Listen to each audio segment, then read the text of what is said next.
Para os que não têm a esperança de vida eterna, todas aquelas coisas que você não teve a oportunidade de fazer, né? Você vendo num contexto humano em geral, às vezes alguém perdeu uma pessoa e não teve tempo nem de se despedir, ou não teve tempo nem de fazer as pazes, né? Ou no momento em que aquela pessoa estava passando por um sofrimento, ela não soube agir da maneira adequada, né, devido a inúmeras dificuldades e precipitações. E muita gente vivendo aí no mundo carregando esse tipo de fardo, né?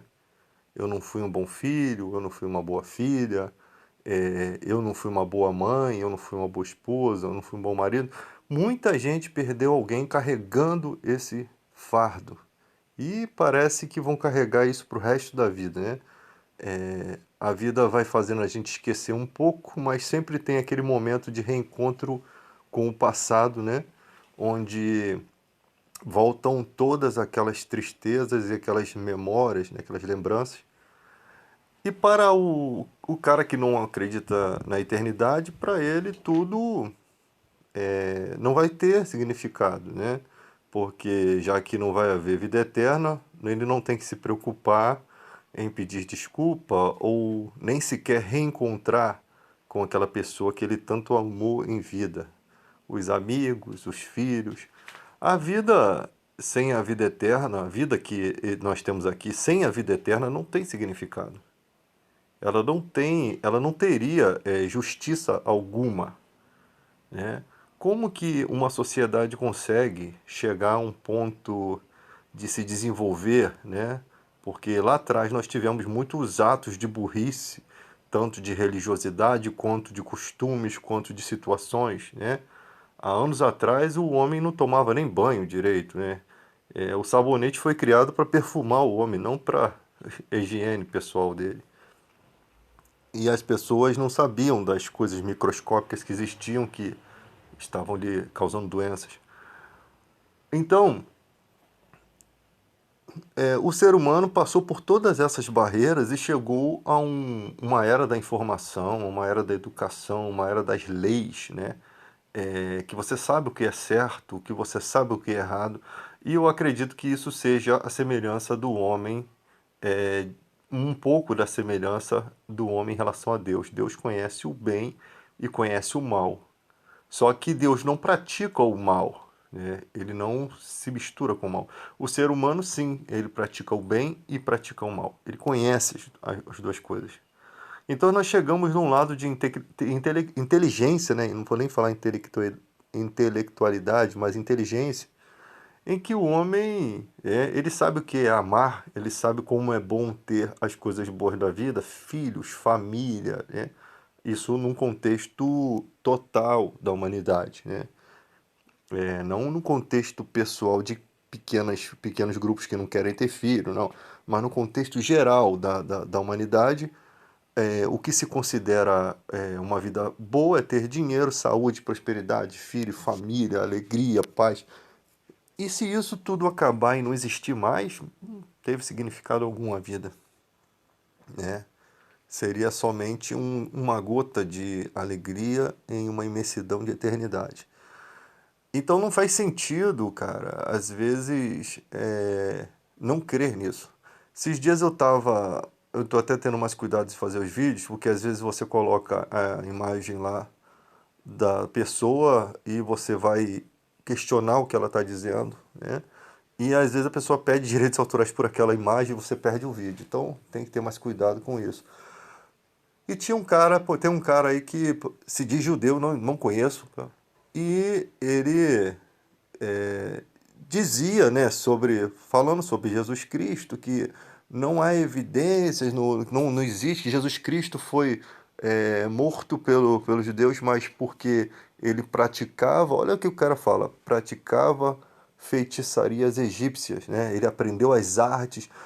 Às vezes aí eu perguntei, ele não me responde, né? Eu questionei ele, vem cá, pô, a sua religião precisa atacar a minha para crescer, né? Porque é o que acontece com o mundo evangélico também, precisa atacar outra religião para dela crescer. Isso não faz sentido.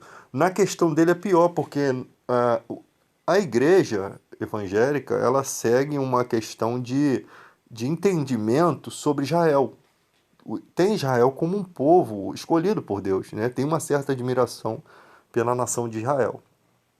É lógico que é um povo escolhido que aparentemente há um véu sobre a face deles. Então eu fiz duas perguntas para ele. Como que você quer basear os seus ensinamentos de acordo com a Torá, aí, com os seus livros que você diz que tem os originais hebraicos e aramaico, sei lá o quê? Mas na questão de você atacar Jesus Cristo, você usa coisas sem nenhum sentido. Porque você disse que Jesus aprendeu artes egípcias, né? Feitiçarias egípcias, mas isso não tem escrito em nenhum lugar. Você se baseia em algo que não tem prova alguma. E ele ficou sem resposta. Eu falei, então você precisa atacar. Por que você precisa atacar Jesus? O que incomoda a sua religião acerca de Jesus? Pelo contrário, outra pergunta, por que alguns de vocês aceitaram o nosso Jesus? Porque existem judeus messiânicos.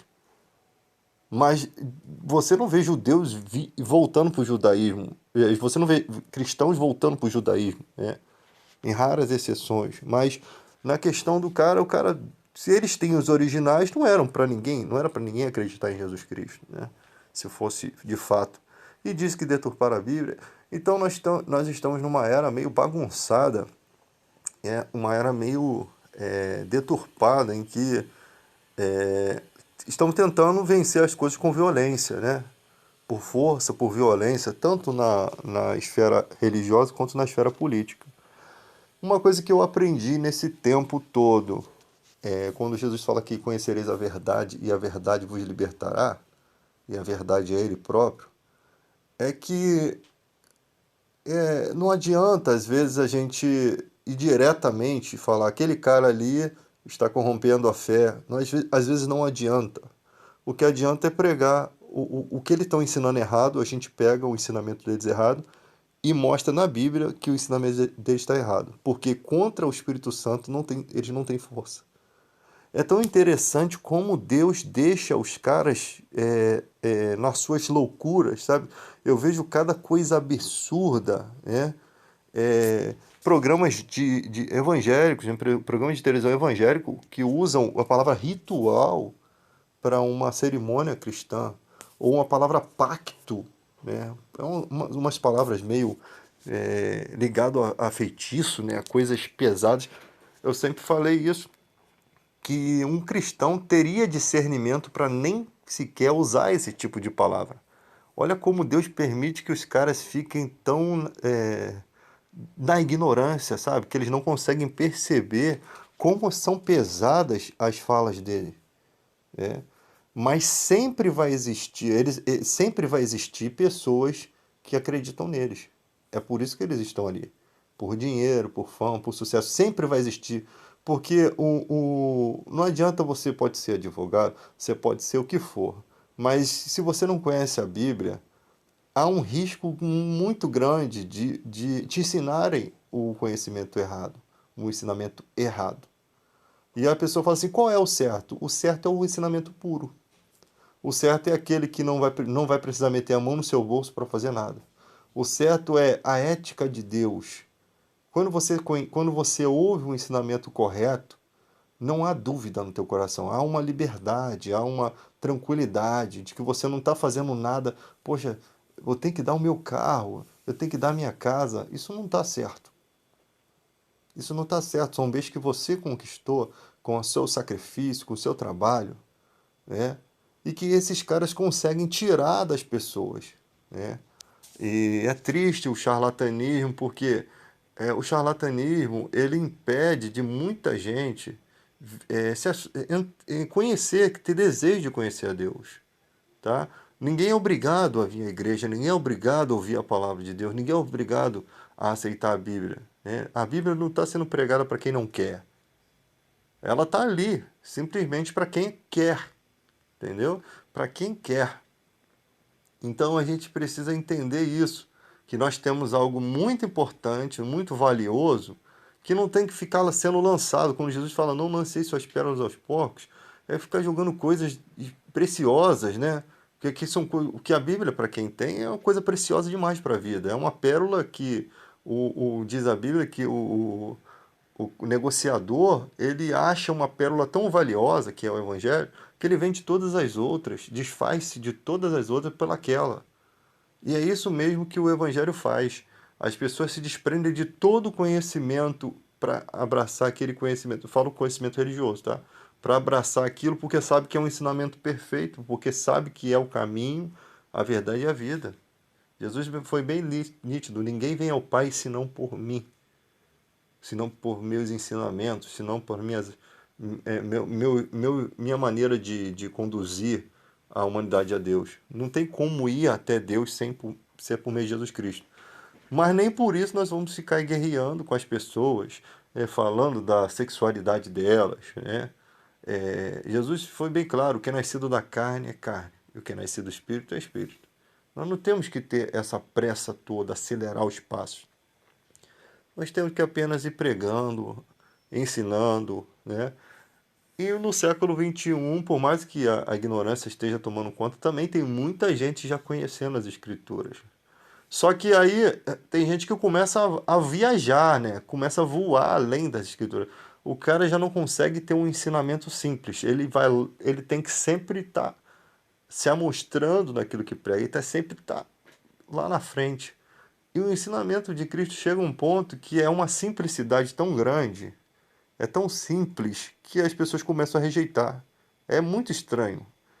O ensinamento é que simples, mas numa questão simples os caras fazem um escarcéu ali, cara. Numa questão muito simples, tá? E tem muitas coisas ensinadas de forma errada, tá?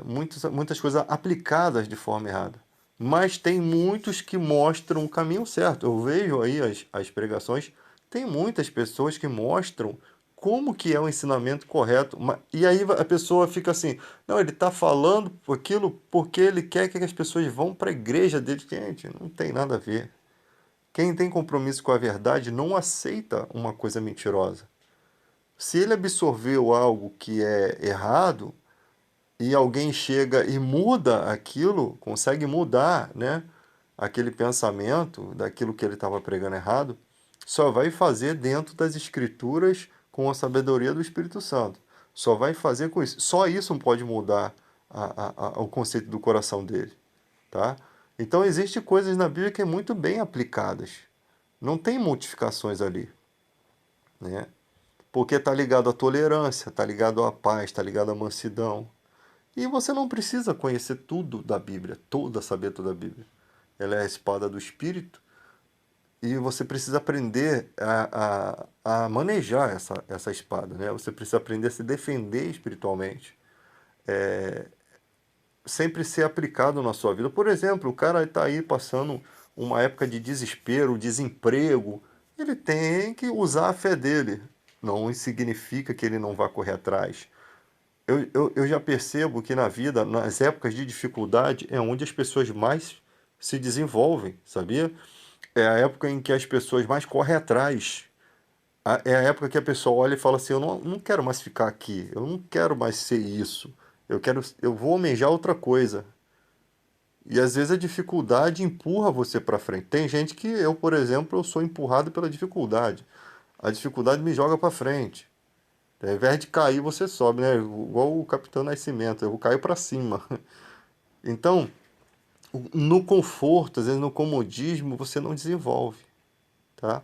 Então é sempre bom você estar, quando você estiver no conforto, pensando que aquilo vai acabar uma hora, que aquilo não é para sempre. Então, o que você tem feito para cultivar, para poder aquele momento não ser em vão, né? Então a gente lembra sempre das aves do céu que não plantam e não colhem em celeiro, mas todavia Deus as tem alimentado. Quanto mais nós valemos do que as aves.